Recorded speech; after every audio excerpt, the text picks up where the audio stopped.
They say you can't steal someone's life while they're still breathing. But what if I told you that someone did exactly that to me, and I didn't realize it until they had already written my obituary? At 79 years old, I was lonely, vulnerable, and desperate for companionship after my husband died. So when a kind young woman came into my home as my caregiver, I thought God had sent me an angel. I gave her my trust, my documents, my passwords, access to everything. But while I was sitting in my living room watching soap operas, she was online becoming me. Opening credit cards in my name. Creating social media profiles with my face. Building an entire digital existence where she was Dorothy Williams, and I was slowly being erased. By the time I found out, there were 11 fraudulent accounts, over $40,000 stolen, and something even more terrifying, a draft of my death notice scheduled for 3 weeks in the future. How does someone steal your entire identity without you noticing? What were the warning signs I missed? And when I finally confronted her in my own living room, what did she say that made my blood run cold? But before I tell you how it all unraveled, you need to understand how it began. You need to know how loneliness can open a door that lets evil walk right in.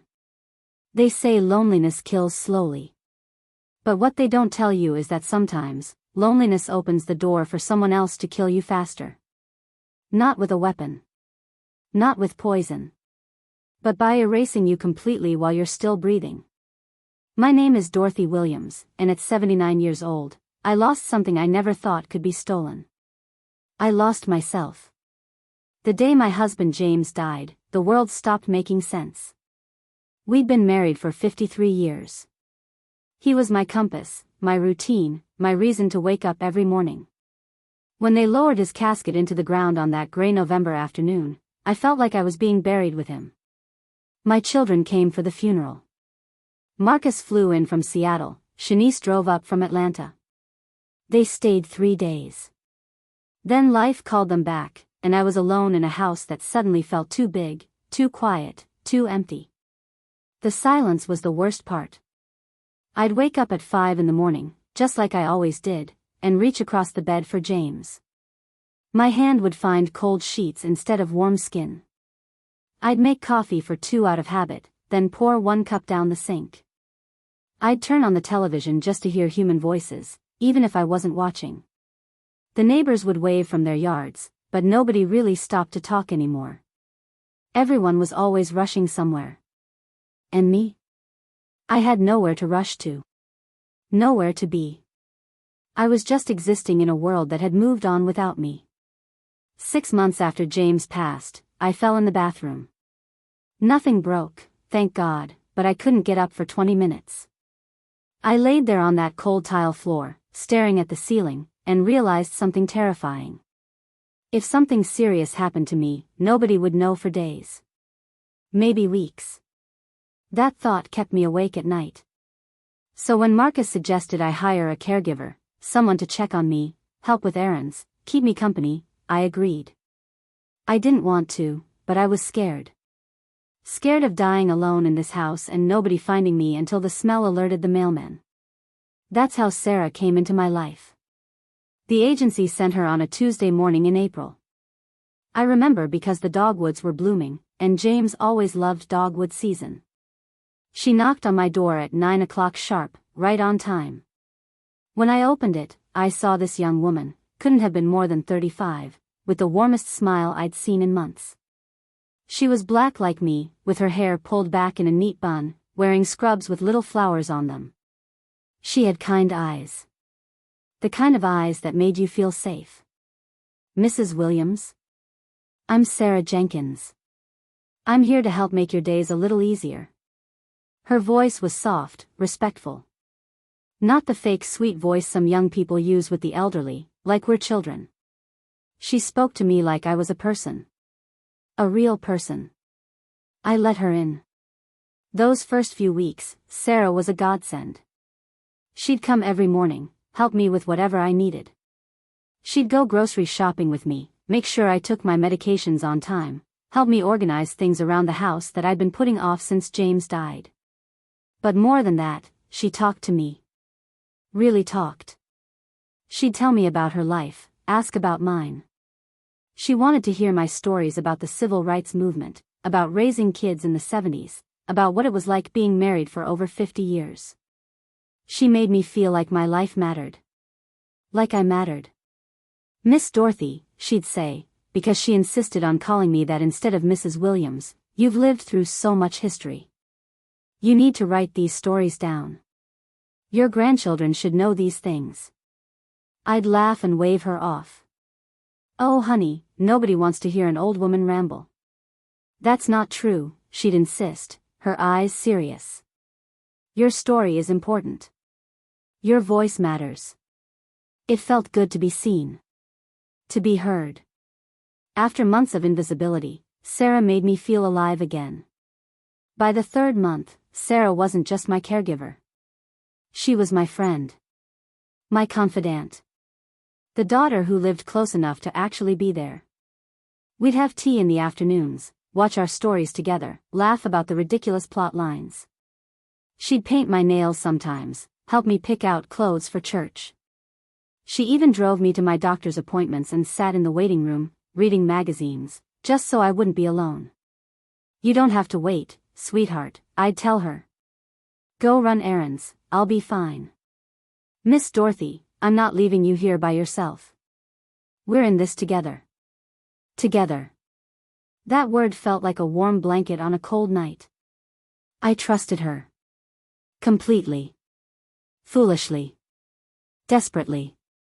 Sarah started helping me with things I'd been avoiding. Paperwork, mainly. Bills piling up that I couldn't focus on. Insurance documents I didn't understand. She'd sit at James's old desk, the one I couldn't bear to touch, and sort through everything with efficiency and patience. Miss Dorothy, you really should set up online banking, she suggested one day. It's so much easier than writing checks for everything. And safer too. Less chance of mail theft. I hesitated. I don't know anything about computers, Sarah. James handled all that. That's what I'm here for. I'll set it all up for you. You won't have to do a thing. I'll even write down all the passwords for you in a notebook, keep it somewhere safe. It made sense. Young people understood technology. I didn't. Why not let her help? I gave her my social security number for the bank forms. My driver's license to verify my identity. My insurance cards. My birth certificate from the safe. Every document she asked for, I handed over without question. Why would I question her? She was helping me. Taking care of me. Making my life easier. We should get you a smartphone too, she said a few weeks later. What if you fall again and I'm not here? You need to be able to call for help.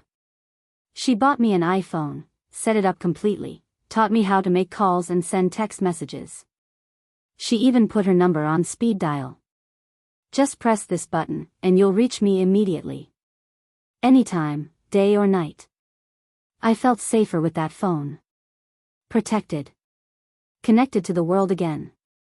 What I didn't know was that Sarah had set up that phone with her own email address as the recovery option. She had access to everything. Every password reset. Every verification code. Every digital key to my entire existence.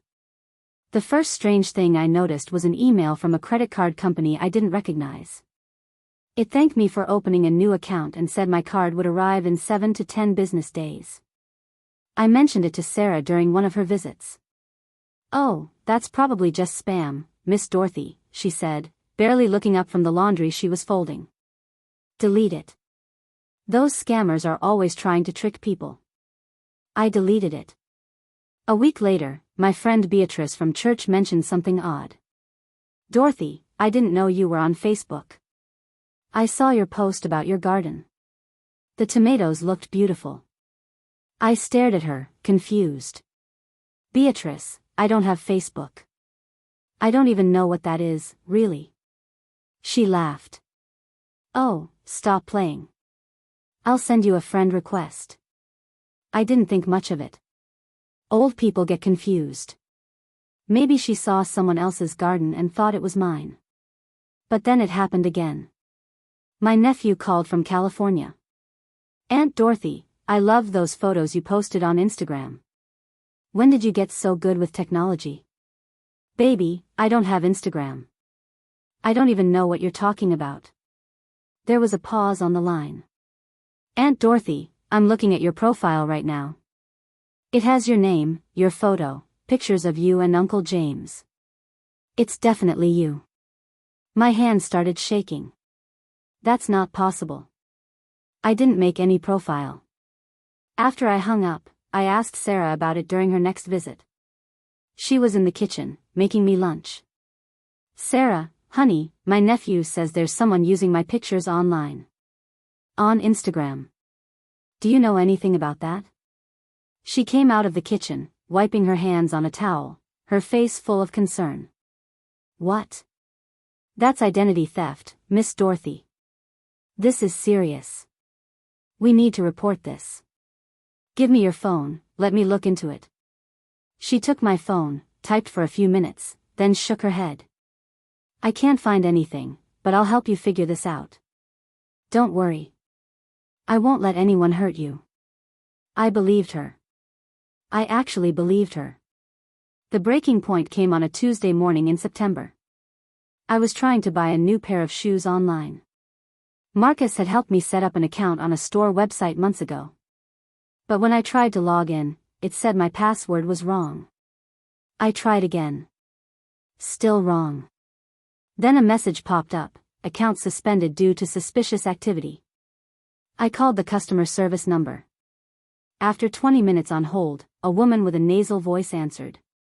Ma'am, I'm showing that your account was flagged because someone tried to make a purchase with a credit card that doesn't match your billing address.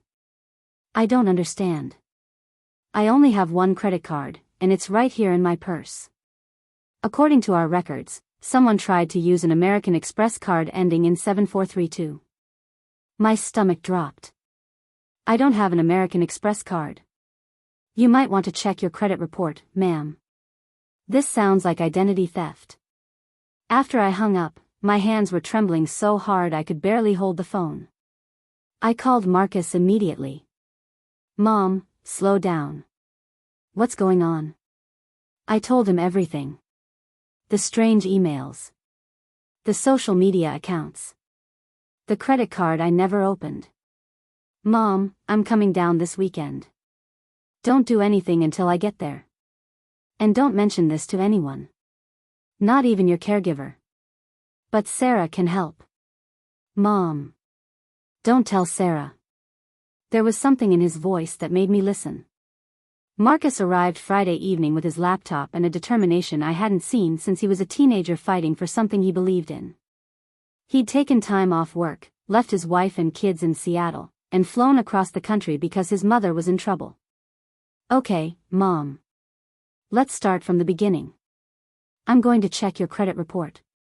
He pulled it up on his laptop. His face went pale as he scrolled. Mom. You have 11 credit cards open in your name. That's impossible. I only have my Visa. American Express. MasterCard. Discover. 3 different department stores. A gas card. Mom, there's over $40,000 in charges here. And look at this.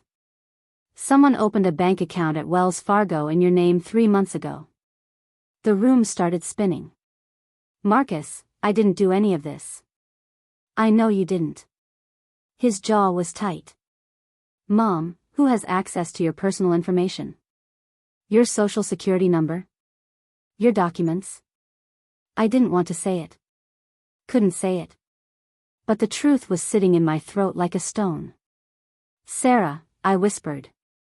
Marcus's eyes met mine. How much access does she have? Everything.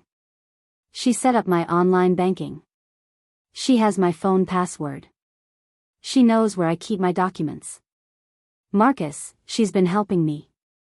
She wouldn't. Mom, I need you to think carefully. Has she ever taken photos of your documents? Your driver's license? Your social security card? I thought back. Sarah organizing my files. Sarah helping me fill out medical forms. Sarah holding my phone up to take a picture of my insurance card, just in case you need it when I'm not here. Oh God. Marcus, what do I do? First, we're calling the police. Then we're going to freeze your credit. Change every password. But Mom, I need to show you something. He opened a new browser and typed my name into Google. Then he clicked on images. There I was. Dozens of pictures. My face. My house. My life. But I'd never posed for these photos. I'd never posted them. Marcus clicked on one of the profiles. Facebook. An account with my name, my birthday, my hometown. Over 300 friends, most of whom I'd never heard of. Posts going back 6 months.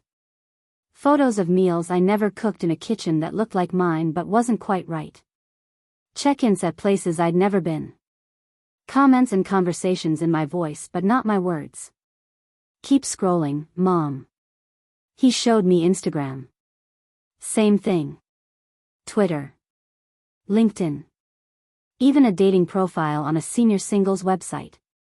Someone has been living as you online for months. They've built an entire digital identity. My chest felt tight. But why? Why would someone do this? Marcus kept clicking. Then he found something that made him stop. An obituary website. My obituary. Not published yet, but saved as a draft. Dorothy Williams, beloved wife, mother, and grandmother, passed peacefully in her sleep on October 15th. That was 3 weeks from now. Marcus. My voice broke. What does this mean? It means someone is planning to kill you, Mom. Or at least make you disappear. Once you're gone, they take over everything. Your bank accounts. Your house. Your entire identity. And with all these online profiles they've built, they have a documented history of being you. I couldn't breathe. The walls were closing in. This couldn't be real. Sarah wouldn't. She was my friend. She cared about me. She called me Miss Dorothy. She painted my nails and watched soap operas with me and made me feel less alone. We need to call the police right now, Marcus said, already reaching for his phone. But before he could dial, we heard the front door open. Miss Dorothy? I brought you some of my mama's sweet potato pie. I know how much you love it. Sarah's voice, cheerful and warm, calling from the hallway. Marcus and I froze. She appeared in the doorway of the living room, holding a covered dish, that familiar smile on her face. Then she saw Marcus. Saw the laptop. Saw the screen with my fake obituary still displayed. The smile disappeared. For a moment, nobody moved. We all just stood there, suspended in that horrible second before everything falls apart. Then Sarah's face changed. The warmth drained out of it like water through a sieve. What was left behind was cold. Calculating. Nothing like the woman I'd trusted for 6 months. You weren't supposed to figure it out yet, she said quietly. My heart was pounding so hard I thought it might burst. Sarah, why? She laughed, but there was no humor in it. Why? Miss Dorothy, do you know how much a woman like you is worth? A house with no mortgage. Social Security checks every month. Pension from your husband's job. Bank accounts. Investments. And nobody paying attention because your kids are too busy with their own lives to visit. I trusted you. My voice cracked. That was the point. She set the pie down on the side table, calm as anything. You lonely old folks are so desperate for company, you'll give anyone access to everything. You handed me your whole life on a silver platter. All I had to do was smile and act like I cared. Marcus stepped forward, putting himself between us. You need to leave. Now. We've already called the police. It was a lie, but a good one. Sarah looked at him, then at me. For a second, I saw something flicker in her eyes. Regret? Guilt? But then it was gone. You can't prove anything. It's my word against a confused old woman who probably forgot she opened those accounts herself. Who probably set up those social media profiles and forgot. Everyone knows dementia runs in families. She walked toward the door, then paused. I really did like you, Miss Dorothy. You were nicer than most of them. But nice doesn't pay my bills. Then she was gone. Marcus called the police. They came within 20 minutes. Took our statement. Looked at the evidence on the laptop. But the detective, a tired-looking white man with coffee stains on his tie, wasn't optimistic. Ma'am, identity theft cases are hard to prosecute. Especially when the suspect had legitimate access to your home and documents. A good lawyer will argue she was just helping you manage your affairs, and you got confused about what you authorized. But the fake obituary. Suspicious, yes. But not illegal to draft. She could say she was helping you plan ahead. Without evidence of actual fraud or intent to harm, we can arrest her for identity theft, but the charges might not stick. I felt like I was drowning. So she just gets away with it? We'll do everything we can, ma'am. In the meantime, you need to contact the credit bureaus, the banks, every company where fraudulent accounts were opened. Document everything. It's going to be a long process. He wasn't wrong. The next 6 months were a nightmare. Every day was phone calls with credit card companies, banks, social media platforms, government agencies. Everyone wanted documentation. Proof. Police reports. Affidavits. Notarized statements. Every conversation meant explaining the same humiliating story over and over. Yes, I let someone into my home. Yes, I gave them access to my documents. No, I didn't realize what was happening. The judgment in people's voices was clear. How could you be so stupid? How could you not know? Marcus's son, my grandson Terrell, came to stay with me for a month. He worked in IT, understood technology in a way I never would. He helped me lock down everything. New passwords using a password manager I had to learn. 2-factor authentication on every account. Credit freezes with all 3 bureaus. He went through every device in my house, found spyware Sarah had installed on my computer, tracking software on my phone. Grandma, she could see everything you did. Every email you sent. Every website you visited. She had complete access. I felt violated in a way I couldn't put into words. She'd been inside my life, inside my head, watching me without my knowledge. Every private moment hadn't been private at all. The social media profiles were the hardest to shut down. Facebook wanted proof I was really me. But how do you prove you're you when someone else has been pretending to be you for months? They had photos, personal information, a whole network of friends. The fake me looked more real than the real me. Instagram. Twitter. LinkedIn. That dating website. A blog I didn't know existed where I had been writing about my life, my thoughts, my feelings. Except none of it was true. It was all her. Her words in my mouth. Her thoughts in my head. Her life wearing my face. Terrell worked tirelessly. He documented everything, filed complaints with every platform, disputed every fraudulent account. But it was like fighting shadows. We'd shut one thing down, and something new would pop up. A Pinterest account. A TikTok. A YouTube channel where someone was posting videos supposedly of me talking about my life. The videos were deep fakes. AI generated. My face, my voice, but I'd never recorded anything. Technology had gotten so advanced that someone could make me say anything, do anything, be anything they wanted. And most people watching would never know the difference. I stopped sleeping. How could I sleep knowing there was a version of me out there in the world, doing and saying things I had no control over? I'd lie awake at night, wondering who was interacting with fake Dorothy. What was she telling them? What was she doing with my name? The police arrested Sarah 2 weeks after that confrontation in my living room.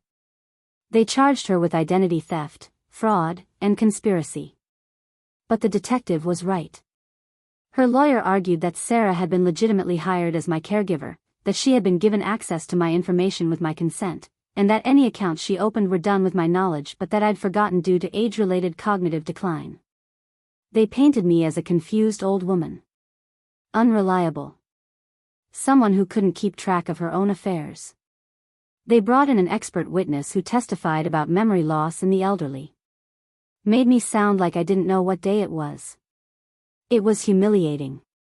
Marcus hired a lawyer for me, but the legal fees were crushing. Sarah had drained $40,000 from fraudulent accounts, but I was spending nearly that much trying to clear my name and restore my credit. The irony wasn't lost on me. The trial lasted 3 weeks. I had to sit there in that courtroom and listen to Sarah's lawyer describe me as a lonely, confused widow who couldn't tell reality from imagination. He suggested I'd opened those accounts myself during periods of disorientation. That I'd created those social media profiles in an attempt to feel less isolated but couldn't remember doing it. Isn't it true, Mrs. Williams, that you often forget to take your medication? Isn't it true that you sometimes can't remember what you had for breakfast? Isn't it true that your own children worry about your memory? Every question was designed to make me look incompetent. To make the jury doubt my version of events. I looked at Sarah across that courtroom. She was wearing a conservative dress, her hair neatly done, sitting up straight with perfect posture. She looked like a respectable young woman. Someone's daughter. Someone's friend. Not a criminal. Not someone who would steal an old woman's entire identity and plan to erase her from existence. The jury deliberated for 2 days. Guilty on 3 counts of identity theft. Not guilty on conspiracy charges. The judge sentenced her to 18 months in prison and ordered her to pay restitution. 18 months. For stealing my life. She'd be out in less than a year with good behavior. I should have felt relieved. Vindicated. But all I felt was empty. Because even with Sarah in prison, I wasn't whole again. The damage was done. My credit was destroyed. My bank accounts had been closed and reopened so many times I'd lost track. I couldn't get approved for a credit card because my history was flagged. I couldn't rent a car when mine broke down because rental companies saw the fraud alerts on my file and refused to work with me. I'd become suspicious of everyone. The new caregiver Marcus hired for me, a nice woman named Patricia, couldn't understand why I flinched every time she asked to help with paperwork. Why I wouldn't let her touch my phone.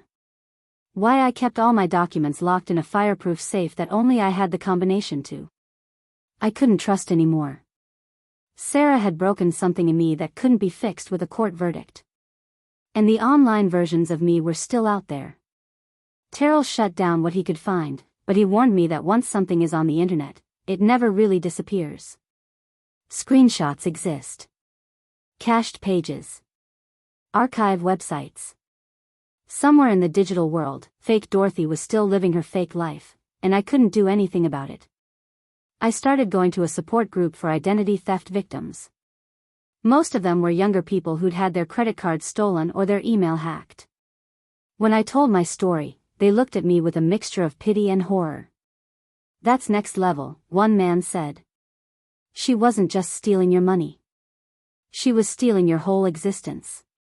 That was exactly it. Sarah hadn't just taken my bank accounts. She'd taken my voice. My face. My story. She'd been living as me while slowly erasing the real me. And if Marcus hadn't come when he did, if we hadn't found that draft obituary, I don't know what would have happened. Would I have had an accident? Would I have died in my sleep, and nobody would have questioned it because I was old and old people die?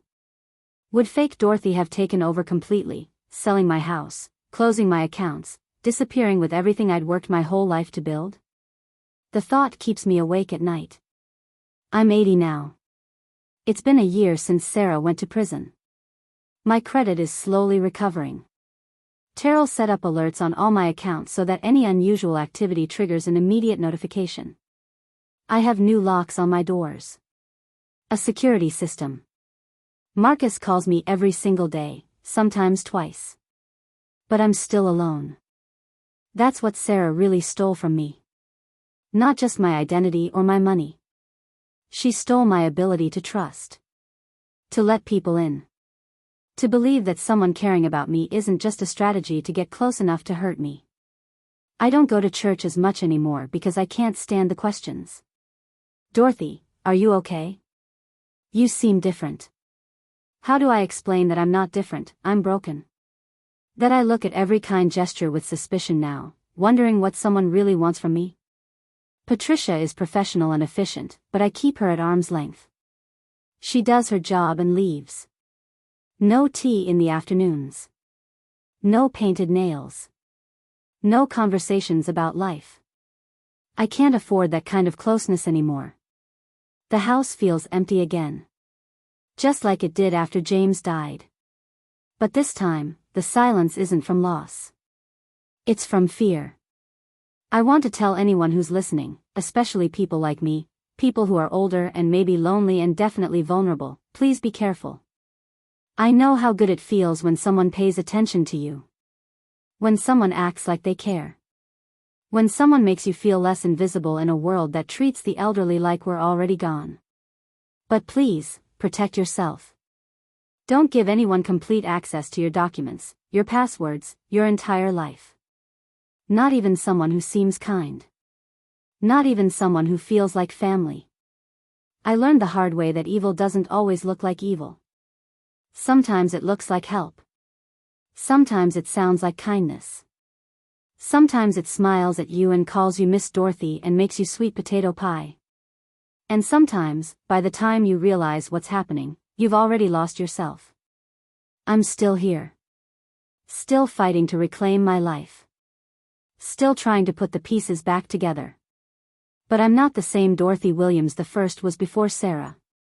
That version of me died somewhere between the betrayal and the courtroom and the endless phone calls trying to prove I exist. I guess that's the cruelest part of identity theft when you're old. People already act like you don't matter. Like you're invisible. And then someone comes along and makes you actually disappear. I'm trying to come back. Trying to be visible again. Trying to trust again. But God, it's hard. If you've experienced something like this, if someone has taken advantage of your trust or your loneliness, please know you're not alone. Please know it's not your fault. Please know that the shame belongs to them, not to you. And if you're watching this, if my story resonates with you, I'd ask you to do something for me. Share this video. Not for me, but for every other elderly person out there who might be in the same situation I was in. Who might be letting someone dangerous into their life because they're desperate not to be alone. We need to look out for each other. We need to pay attention to the senior citizens in our communities, in our families. Call your grandmother. Visit your elderly neighbor. Don't let loneliness create the kind of vulnerability that predators like Sarah can exploit. And to the people who do this, who prey on the elderly, who see our loneliness as an opportunity, I want you to know something. We might be old, but we're not stupid. We might be vulnerable, but we're not worthless. We might be easy targets, but we're still human beings with dignity and lives that matter. You can steal our money. You can steal our identities. You can even steal our sense of safety. But you can't steal our worth. I'm Dorothy Williams. The real Dorothy Williams. And I'm still here. Subscribe to this channel if you want to hear more stories like mine. Stories that matter. Stories that might save someone from making the same mistakes I did. Hit that like button if you believe elderly voices deserve to be heard. And please, please, leave a comment if you've experienced anything similar. Let's build a community where we protect each other instead of exploiting each other. Because at the end of the day, that's what it comes down to. Community. Connection. Real connection, not the fake digital kind that Sarah built in my name. I'm working on trusting again. On opening up again. On believing that not everyone who offers help is secretly planning to hurt me. It's the hardest thing I've ever done. But I'm still here. Still fighting. Still Dorothy. And nobody can take that away from me ever again.